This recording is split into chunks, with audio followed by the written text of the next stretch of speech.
Welcome to the Extra Pass podcast, presented by Melbourne United. I'm your host, Ben Hopkins, joined as always by my co-host, Adam Ballinger. Balls, how are you this morning? Or this afternoon, actually? Yeah, I'm all right. I always think I should say something cool here when you throw to me, but I don't have anything yet other than just good to be here on the pod again.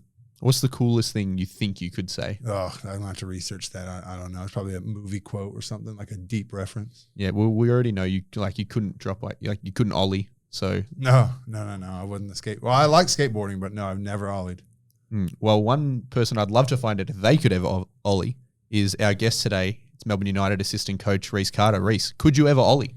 Absolutely not. Terrible skateboarder. Had a skateboard as a kid, but was terrible. Yeah, I was useless. I had a ripstick. Do you guys? You're both probably too old for ripsticks. Hey, ripsticks are yes, I was. Yeah. Yeah. Well, I had one of them and was also pretty useless on that as well. Rhys, it's great to have you in. Obviously, we're sort of just gotten through a lot of training camp this week. It's been pretty exciting having a lot of high quality guys in. Can you take us through what the last few days have been like? Yeah, it's been great getting everyone in. Obviously, a lot of new guys. A couple of really good sessions on the floor. I think a lot of the people have seen in the media. We had a few of the NBA guys, the Boomers guys in, which just raised the level of training on Wednesday.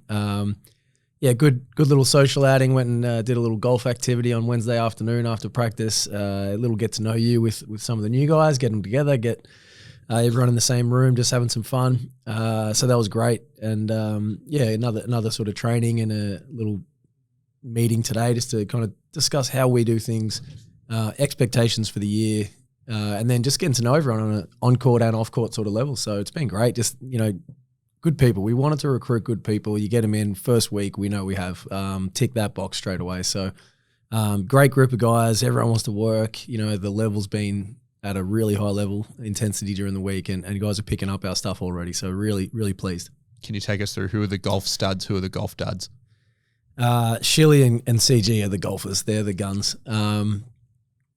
Ariel wanted to carry my clubs in to look like a golfer, so there's a photo of him carrying a set of clubs. But as soon as he picked one up, there was no chance he was a golfer. So he was my partner in the putting, and I was terrible too, to be honest. But he was bad. He's lucky. He's an unbelievable basketball player.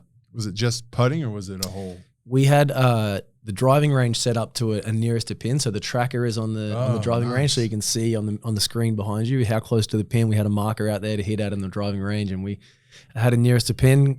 Shay won that 33 centimeters from 150 meter par 3 hole. Chris was at 48 centimeters. Oh, Chris would have been flat. Yeah, and I suppose I better mention I was third, 1.8 meters, I guess. He's an athlete. He's an athlete. Not just a basketball player. I wouldn't say all-round athlete. Yeah, he can do a little bit of everything. Yeah, no, neither would I. But any long drivers? Did you go? We got the drivers out and smacked a few. A couple of boys could do that a bit more, just whack it. But it was a good fun day.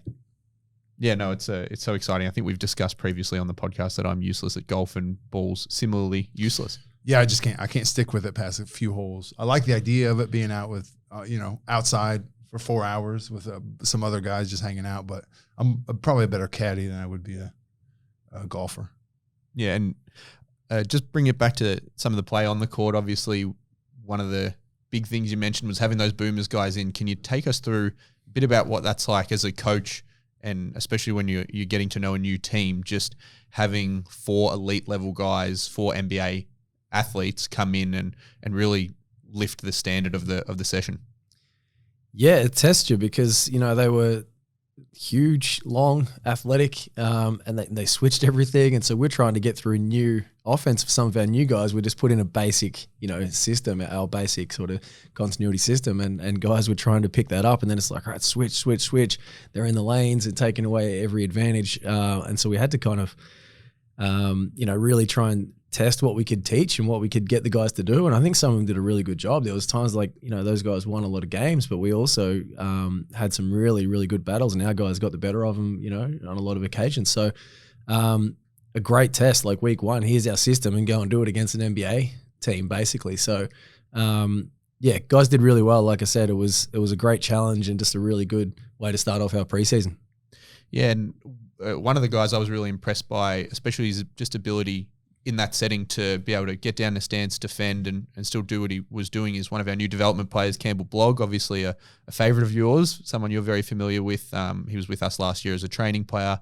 He's been with you at Sandringham Sabres. You know, there's a bit of a Sabres feel to the group, especially with a couple of training guys coming in and Tommy Coppins and Joel Foxwell. You know, talk us through what you've seen from Campbell and I guess what it's like to have that connection between Sandy and Melbourne United. Yeah, well, I mean, it helps him because we run a lot of similar things. We're probably 80% of what we do at Sandy is what we do here. So Barlow and I, obviously the coaching staff, and we use a lot of our stuff. So we get 6 months of the off season to have a couple of our guys playing down there and to learn the system, really get familiar, and that helps. In times like yesterday or Wednesday's training when. To be able to have counters, to be able to have, just a real feel for the offense. And so he's come in with probably a head start on some of the other guys that have come in fresh. But yeah, he's a kid that's, he's just a worker. He didn't make state teams. He didn't make, Sandringham. He was in the 18-2s. He didn't, he wasn't a big recruit. He was going to go to a small junior college in the middle of North Dakota last year, and we talked him out of it on the Friday. He was going to fly on the Monday, and we talked him into staying and training with us because we love what he was doing. And he's kept that attitude of the underdog kind of hard worker. He's going to grind it out, but his skill package is really great. So, no, he's been good. Some of the young guys that have come in fresh, Flynn and Tanner, and Tanner's not as young anymore, but Flynn and KB has been huge. So yeah, the young talent we have, really exciting. Yeah, balls. You wouldn't recommend someone go out in the middle of North Dakota. Were you ever frequenting those areas? Well, I was, from Indiana. So grew up in Indiana where you get a lot of snow, and then went to Michigan State where you get a lot more snow. But the cultural difference of coming from here, even though in the winter it gets a little cold, but nothing like, North Dakota is like, feet of snow. You'll be inside for a month. I never spent much time in North Dakota, but it would be a tough thing to do, especially if you're leaving a place like Melbourne United that once you're around to go there and kind of, it depends on what situation you're in, but a lot of times it's a coach who's looking to move up and he's crazy, probably may not be the right word, but it's close enough that I can get to describe the coaches over there. And it's, even at those small schools, like every coach is trying to move up and there's just so much pressure on them. And I'd say he made the right choice. Yeah, and I think that, it says a lot. We talk about the development player programs. I mean, at Balls, obviously, we played together, but back in those days, the development player was like the local kid that could train, that was a good enough level that could fill the numbers at training. Lived close and didn't need any money. Yeah, that was it. And so now the development player, program is huge. Like, we can have a guy like that. He was going to a junior college to hope to get into a D1 or 2 college after a year or two to transfer, to have 2 years there, to come back and hopefully get a DP spot as a 22-year-old. It's like, you just put yourself in this building. He just turned up every day. Obviously, he wasn't contracted with us. He just turned up every day, worked at a pizza shop in the afternoons and nights to get by, and has put himself in a position where he's now got a full development contract and he's on our roster. And, it just shows that just being in an environment like this is, it used to be that, you got to go to college and you'll come back a better player and you'll be ready for the NBL. Well, now you can just be, training squad development player, and just putting yourself in a professional environment. It just sometimes is the best thing, not for everyone, but in a lot of cases it is. Yeah, I find it so interesting to look around our team and even to look around the league and just see all the different pathways and the different journeys that people have taken. And obviously you had your own journey throughout professional basketball, and we'll get into a little bit more about that after the break. Melbourne United memberships are on sale now. Lock in your seat for the most exciting show in Australian sport and guarantee you're there for every highlight across next season. To find out more, go to membership.melbourneutd.com.au. And we're back on the Extra Pass podcast presented by Melbourne United with Melbourne United assistant coach Rhys Carter. Rhys, we sort of touched on it a little bit before the break, the different journeys people take throughout their career. Obviously, you had a long professional career, started pretty young, and it took you to a lot of places. I think when I had a look, it was 21 different teams, if you're counting Siebel and things like that. And can you take me through a bit about the journey you had on your career?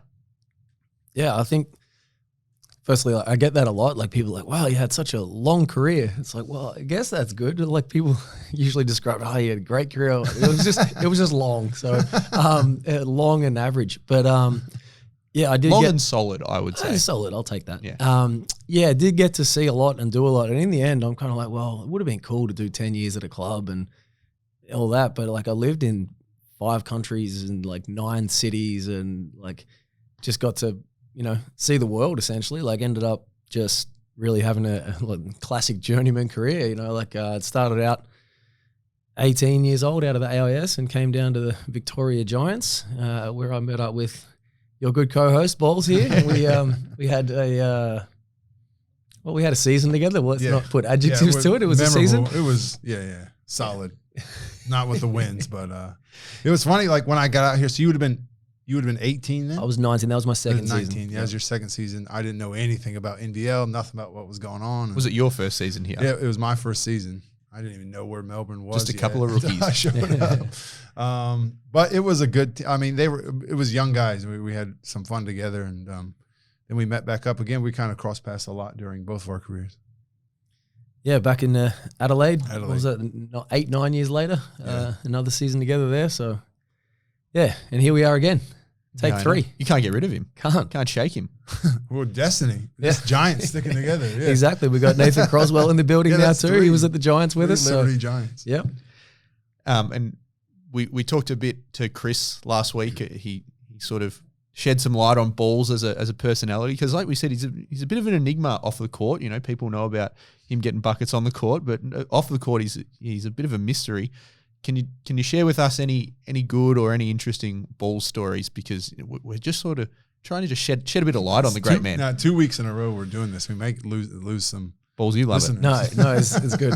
Balls' first weekend in the country, so he's 21, 22 out of college, fresh rookie. Like he's a new guy, and most of us stayed on the team from the year before. Probably 6, 7 guys came back, and so we knew each other. But hey, you had the 2 or 3 new guys and bring them around to one of the guys' houses, and we'll just. Very wisely, very drink wisely, just like 1 or 2 quiet drinks just to get to know each other. And Balls got talking about, I'm from Indiana, and we're tough down there. Well, whatever. Trying to claim how tough he was. It was like, we're like, you're like the softest, nicest guy we've ever met. You're not like a fighter or anything. He's like, well, then slap me. And he had guys, Balls has got guys like lining up, like slapping him across the face to show that he could take a hit.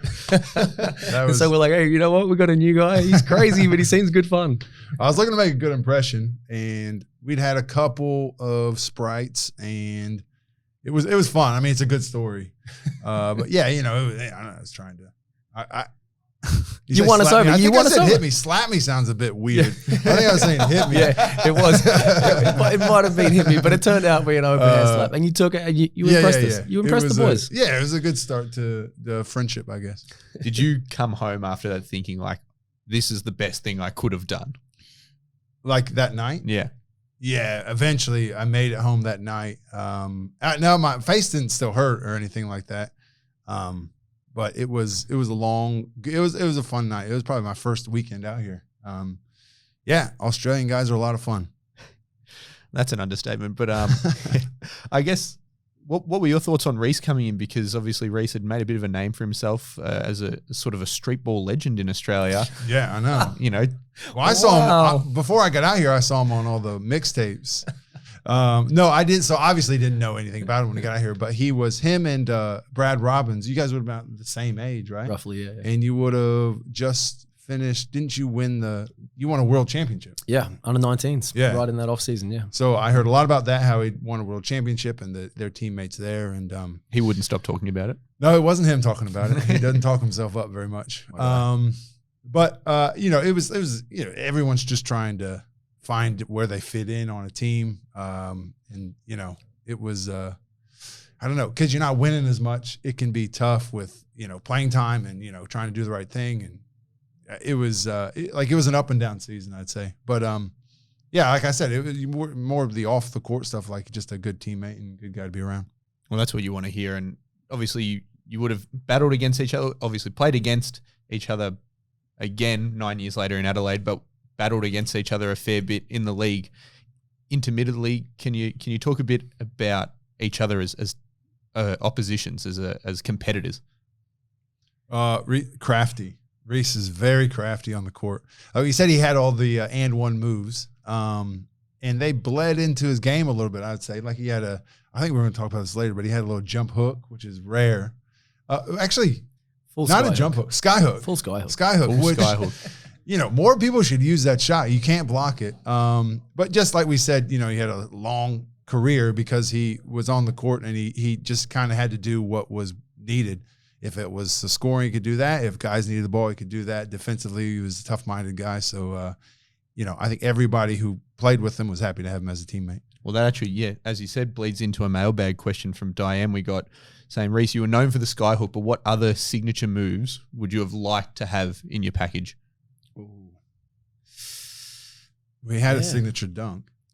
I did warm-ups. It Not many games. So I can't talk too much about that, but it was a one-handed 360 or reverse? We'll call it a 360. Yeah. It was probably about a 210. Yeah. Because I'd cheat on the first step and then Yeah, not quite get all the everybody way does around. that. But You're already that was halfway my- around by the time you've taken up. That was the warm-up go-to every game in the warm-ups. But yeah, in game, I used to just a left to right, like Iverson days, right? Like crossover, Kobe, the wide crossovers, just hang it right out really there. hang it out Really there. hang it out there. That was kind of also my go-to.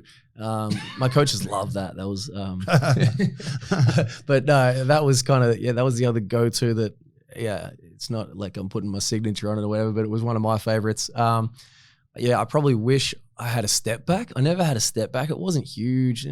People were doing them, but it wasn't like all the shots off the bounce and stuff wasn't, this wasn't as kind of accepted back then, really. Like you kind of catch and shoot, you come off screens, that kind of stuff. So the game was a little different. I feel so old saying the game was different when I played. It's also your position on the team too. So Yeah. like if the import was doing that, all he good. probably wouldn't get yelled at. But if you were doing that when you were younger, they'd probably be like, unless it goes in every time, you'd probably get yanked. Are you using that as an excuse why you took I bad didn't. step back? No. I didn't shoot many step backs. I had some, but it was mostly just catch and shoot, pick, pop, keep it simple. Jab and shoot, balls, jab, step and shoot. Yeah, That's jab, all he step, needed. shoot, Balls was one of those guys though. Like when he came out, like there wasn't many shooting bigs. Like now, it's like you got to have shooting bigs. There wasn't, not that many bigs in the league at that time shot the ball, and so balls was like, I don't know, was it your first game or second game when you dropped to 40 and it was just like second game, dropped to 40 and it was like, I don't know, it must have made 16 jumpers or something. They got like big guys sitting off in the key trying to help, like, basket. Who's this, new kid from Michigan State and all of a sudden it's just whack, whack, whack. And so balls had a really, before your time, like now shooting bigs, like you'd be shooting 5-man, you'd be in the NBA. I know. I probably wouldn't be doing this podcast. Oh, you're living in the wrong time. Oh yeah, I know. I was ahead of the game. Probably set the trend, if I'm being honest. Like balls has like set the trend for all the shooting bigs that have. I wouldn't have been great in the game now. combine though. My stats, like my arm length and stats, wouldn't have been great. All negatives. Yeah, Could you yeah, get yeah. at least one bench in more than KD Oh got? no, I could. The bench should have been okay, but the vertical leap was. I was last every year at Michigan State, but it was 2 feet. I was a 1 foot jumper, just like Rhys over here. Exactly. Yeah, we had the same 360 one-handed dunk that we never did in games. Exactly. You never pulled out a 360 one-handed dunk in a game? Not in a game. No, I had a few dunks, but nothing to write home about. So you had 40 in your second game. Were you much of a talker? Rhys, were you much of a talker on the court, just getting a bit of shit talk in? Oh, not really. Like I generally didn't start it, but like, you get that but you had to competitive finish streak. it. No, like and I wasn't going to finish it either. But if it started, certain people, like there's just certain guys in the league that used to play against. I remember one guy. There was a guy who played for Perth. I can't even remember his first name. Bailey. He was like 5'9", a little import, and he just was like yappy. And so one game, I was at West Sydney at the time. And like he started talking, and I was like, and I just got into it. And we both got a tech at some point. We were talking to each other, yelling at each other, and I was playing okay. He was a better player than me, and they probably beat us, and he probably had more, so I didn't finish it at all. But I joined in. But it would take a bit to get me going. I wasn't going to start talking. It's one of those things that's always great when the boys are scrimmaging downstairs and you can see them getting into it, and there might be a bit of argy-bargy and a bit of talk back and forth, but there's always that sort of competitive nature behind it and always a lot of respect behind it. It's not just talking for the sake of talking. Yeah, for sure. At practice, there's a lot of talk and, guys get into it. But, there's respect there. Not always the case in games. There's, times where there's guys you just flat out didn't like and just really talk to them. And, Yeah, which is fun too. You know, that's that competitive element that, you know, we don't get anymore. Yeah, I was gonna say those are the things you miss. Like there's a lot of things you miss about playing, but like in your job, normal jobs, even if you're a basketball coach, you can't just start talking to somebody and then like physically like give them a forearm shiver into the chest and it's acceptable. Like that all goes away once you retire. Are either of you willing to drop any names of the guys you love to talk at?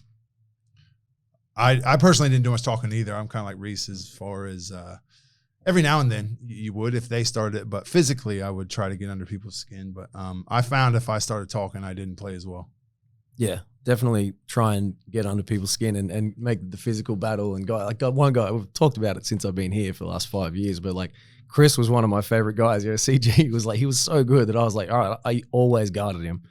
And he's so much better than me. So I'm just like, oh, what am I going to do? Just make this a skill game? No, I'm just going to annoy him. And like he passes and just tries to walk away. Well, I'm just going to jab him in the ribs and just like try and piss him off, you know? Yeah. And it goes one of two ways. Like I did it one game and just annoyed him. And he missed a couple of shots. And I've got a piece of his shot on the way up. I'm like, yeah, I've got him. And there's a semi-final series. And then the next one, I'm like, let me get him. He had 36, you know, like he was pissed off. And it's like, so it can go either way with guys like that, you know, and usually they're going to give you 30, the good guys like him. But I used to just love trying. Like it was, it was funny when I first came to the team as a team manager, and you know we hadn't really hung around. We didn't know each other that well, and he knew was like this guy used to elbow me and piss me off all the time, and like gave him 30s, and you know it was like. But obviously, you know, we're on the same team now, and it was all good. Squash the beef. Yeah, I don't think it was a beef for him. I was just some guy that was hitting him. It was like me looking at like 3 or 4 guys around the league at that point in my career. Like Jermaine Beal in Perth was another one. You know, like. He was. You don't remember my name. I remember he was my matchup. I was going to take him. I was going to take Chris. It was more me. He was just like, who's this Ryan Carter guy? Yeah, yeah, pretty much. Well, I hope we can get into a few more stories after the next break as we go into everyone's favorite segment, Balls' favorite segment. It's Fast 5 with Balls.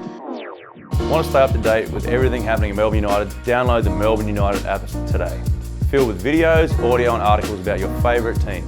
It's the one-stop shop for everything Melbourne United. Download the Melbourne United app via the App Store on iOS or the Google Play Store on Android. And we're back on the Extra Pass podcast presented by Melbourne United, and it's time for everyone's favourite segment. It's Fast 5 with Balls. Ready? This is Fast 5 with Balls. Been waiting for this the whole time. Now we're on to the fun stuff. Yeah, they're hard hitting, so I hope you're ready. All right, let's jump into it. Okay, so we've already talked a bit about your street ball, the legendary street ball status you have in Australia. What streets did you hone your craft on?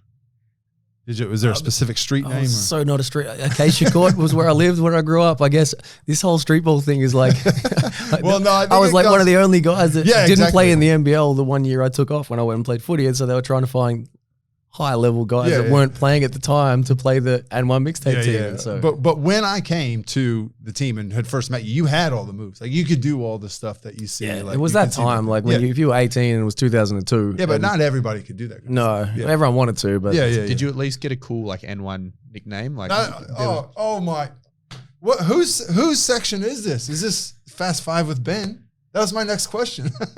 I'm just kidding. Go ahead and ask it. Go ahead. Go ahead, Balls. You can accost me. I just didn't know who. I didn't know if you also had a Fast 5. Oh, just go ahead and mute my microphone. No, just kidding. But that was my next question. What was your street ball name?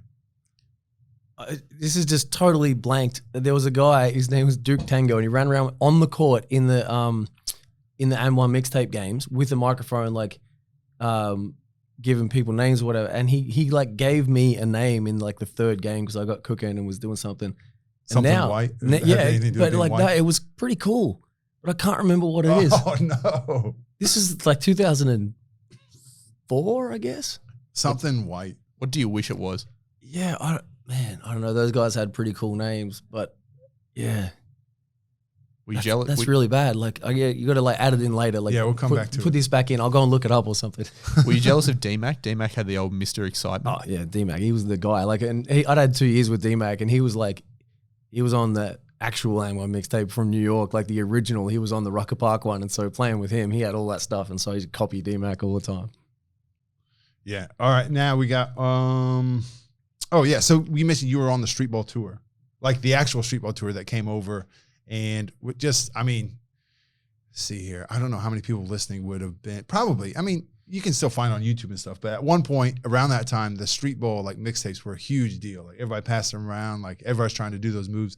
What was it like to be on the And One? You probably have some stories from there, like they're traveling around, the country with those guys and playing those games. Yeah, no, it was wild. Like it was like the Professor and like Alimo and AO and all these guys. Like, and so we went Brisbane, Sydney, Perth, Melbourne. I think was the tour, and like packed gyms. Like at the time, the Melbourne Tigers, I believe, were playing out of the cage, like 3,000 seats or whatever. We played Rod Laver Arena with 16,000 people to come and watch us play against the M1 mixtape team. It's the biggest crowd I've ever played in front of in Australia.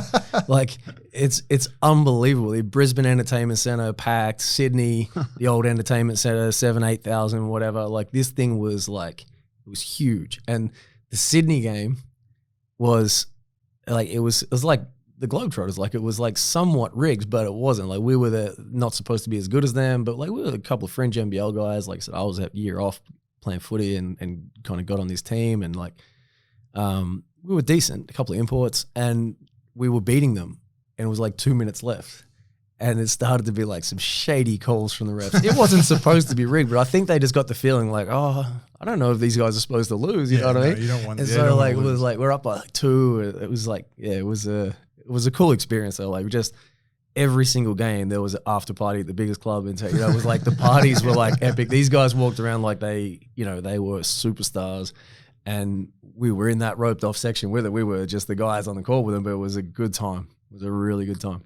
And in the games, how much of it, like you said, it's not rigged, but you have to know how to play. Like if an alley-oop, you can see it like coming up. Like you're not trying to take a charge on those guys. No, did they mention that, or you just they mentioned like all the guys that had the handles, all the tricks moves, they're between your legs, rubbing it around your head and stuff. The rules were you got to be touch distance. Like I got to be able to touch your chest. Oh, okay. So you can't back off. I can't just back off because I'm like, oh, Professor, you can't shoot. I'm standing 2 steps off you. Like so you had to be able to touch them. So then they're close enough that they can drop it between your legs and all that. But we're trying to stop them, and like there was a few times like. Yeah, I guarded NBL guys for a couple of years. Like I can guard good players, and these guys like their tricks were good. Yeah, like, it was really good. It was like they were really tough. But then sometimes if you just jump off and give them a bit of gap, they missed the shot at the end of it. But like, they were pretty tough. The Professor's still around doing streetball videos and taking people on one-on-one. Who do you think if you matched up with the Professor now, are you confident you'd get him on the skyhook maybe? Oh yeah, even in that Sydney game, like the other end of the floor, I wasn't doing any tricks, but I was going at him. That was my best game on the tour. I dropped a bucket. I was just going at him as soon as I saw he was my matchup. So yeah, I mean, at the time, just basketball player. They weren't, he was a kid that couldn't make it in college and wouldn't be a pro, but just the wild tricks. So yeah, he is still going. It is crazy. He's got to be. I think he actually might be coming down to Melbourne soon. Really? Oh, rematch. Set it up. Set it up. Let's go.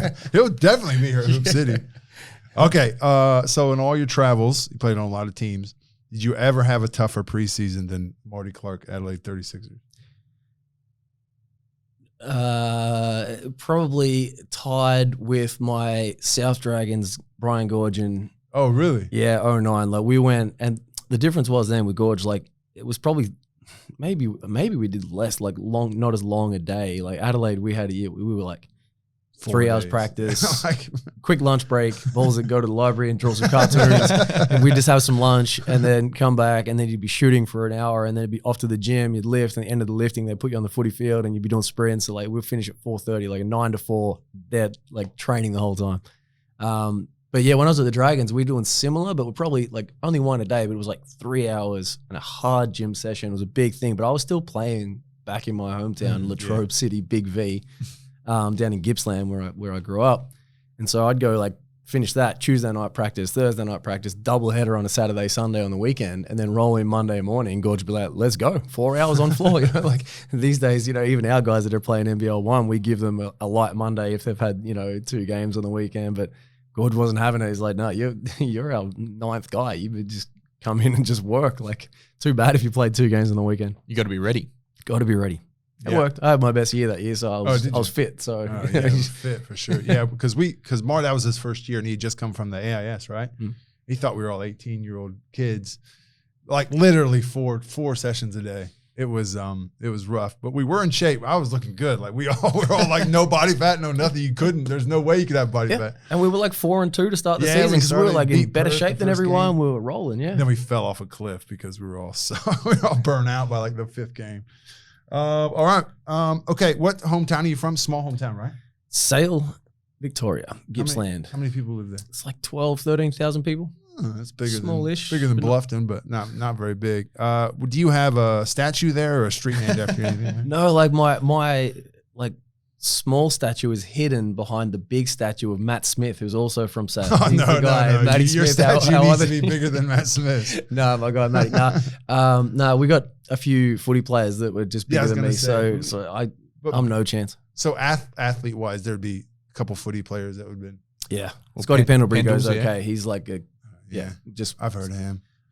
He's a baller as well. Yeah, I know he can play too. Yeah. Really? Did you hear? Yeah, Yes. Do you hear he has a basketball background? No way. You never heard that? They talk about it on every single. No, I'm just kidding. But basketball wise, did you be anyone else? Big names coming out of there? Big Matty Smith that played with us at the Giants had a little NBL career, and that's it. Shot blocker. Yeah, he was all right. He led the country in college. in America, he led the country. Where was in he block at? shots. I don't know. It was Division I Fairfield school, I in think. Connecticut, Yeah, small something Div 1 like school. that, yeah. But yeah, so it was me and him. That's all that's made the NBL from our little town. We'll work on the statue. Maybe get a donation box. You know what? They did have somehow. I think one of them got one of my jerseys from the Breakers when I was with Dino. Yeah. We won it, and I signed it, and they end up framing it and put it in the hallway when you walk into the stadium. That's Nice. that's very good. special. That that's is close, good. right? Yeah. We're That's not- respect. They're not naming the arena Yeah. after me, but at least Maybe you the know. court. He signed the court. Like Yeah, surely Brett you Maher get like in Adelaide. not the show court, maybe like the 3rd court is the Rhys Carter court. Hey, we'll work on it. All right, now so last question. So you played forever. Yep. You got straight into coaching pretty much. It wasn't necessarily like you didn't plan on it. You know, you just kind of that was your opportunity, and now you're still coaching. You coach a lot of different teams all over the place. Busy man. What are the similarities? Because is there many similarities to coaching as there was in playing? It may sound like a dumb question, but No, like I mean, there is obviously. It's like you got to have the same kind of mindset. Like you whatever you got to do to win. Like, and as a player, like for me, I was never the best player, so it was like just figuring out the little things, whatever you got to do to help the team win, to be effective, to try and just help. And so when I started out coaching, and I'm still obviously like 4th year in to coaching, still so far from the most talented, most knowledgeable coach out there. So same thing. I got to like, what can I do? Like, you got to just find a way to help the team and just find a way to, make everyone better and make the team better. So where, it used to be just like out there scrapping and annoying their best player, or, trying to hustle and hit some shots when you're open. Now it's like, all right, I got to, do a bit of extra research on the opposition, the video, come up with something, or just, put in the hours. Like, you're out there working on your game when you're a player, and you got to just do the extras. Well, it's like, it's the same thing as a coach. You want the team and you want other people to do well, but you got to do the extras. Joe for the 3 years he was here, it was like he Sunday morning, hey, can you come in? It's like, yeah, let's go. All right, days off, whatever it is, it's finding a way to help the team and make the team better. But obviously differences in that, it's when I was older as a player, I took pride in helping young guys. Like I loved just like giving tips and taking young guys under my wing and trying to help. So that was where I was like, oh, maybe coaching is something for me towards the end of my career, because I'm just leaning to that. I just found it fun, and so now that's, a bigger part of the role, obviously, just helping guys get better and trying to just see ways that you can help them and help guys get better and help guys grow and as individuals, and then put that into the team setting as well and help plug individual skills into a team environment and make it work, make it click. Like I love the, that kind of psychological and mental side of it. I love, seeing guys, down on confidence and being able to help them and just talk to them and really enjoy that side of it. So that's transferred from the end of my career, I guess, to start of my coaching career. it's a good answer. Like, the playing group and the coaching group, they're all trying to achieve the same goal, but at vastly different ways, I guess, or different, player and coaches. I don't know. It's just, it sounds like a dumb question, but there's so many differences to both those things. Oh yeah. From your time spent with balls, do you think you would have made a good coach? Yeah.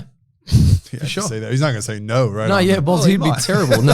No, he was a smart player. Like he knows the game. And like a lot of coaching, you know, if you know the game and you're willing to go and do the work, like for me, it's been, you know, getting into coaching kind of, you know, recently. I haven't been doing it that long. It's just like there's so much just about, you know, willing to learn and willing to like do extra video, willing to study more, and just like I go to a guy, we got Chris on our team, right? Am I really going to be like, hey, your shot needs to have your elbow in? You need to, I'm not like, I can't, you know, I think he may have a better basketball brain than me. I'm not going to just be like stand there and tell, it's like, hey, I've watched 7 hours of this team play and you've probably seen the short clips we put together. Like, this is what I'm seeing. This is whatever. Go and use your knowledge and your reads and your whatever to, you know, beat that. Basically, it's just sharing your knowledge and doing more. And so Balls, you know, has a great understanding of the game. You know, he was a good teammate, cared about people and helped people, and was a good communicator. So, you know, willing to work, you can be a good coach. So this time, I heard you did a great job in the Big V with the Maccabi. Oh yeah. Well, I mean, you got to have. I'm gonna make excuses right away. The coaching that I do, I do coach at lower levels, and every time I coach, I think, yeah, I'm not really a coach. You know, like I love basketball, I love being around it, love the game.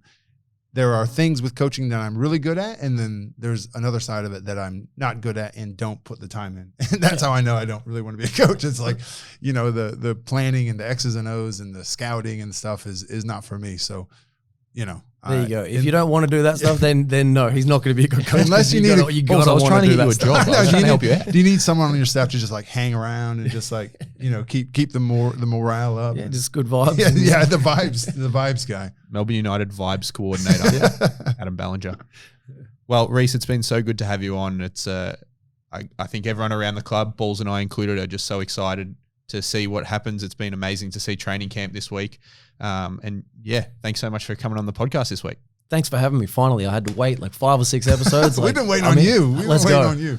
Thank you. No, we had to work out the kinks. We didn't want to get you in first, and then we're just fumbling over things. He's busy. Then you think we're not professional. He's busy. He's not just here. He's all over the place, so it's hard to get him. And we worked to this, and now the perfect episode. Yeah. So I know. here we are. Yeah.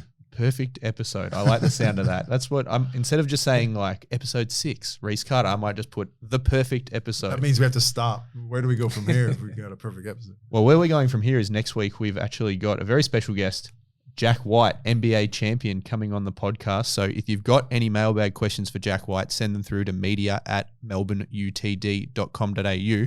But for now, thanks so much for coming in, Rhys. Really appreciate it. And yeah, good luck for the Sabres, and good luck for the rest of the coaching this preseason. Thanks for having me, boys.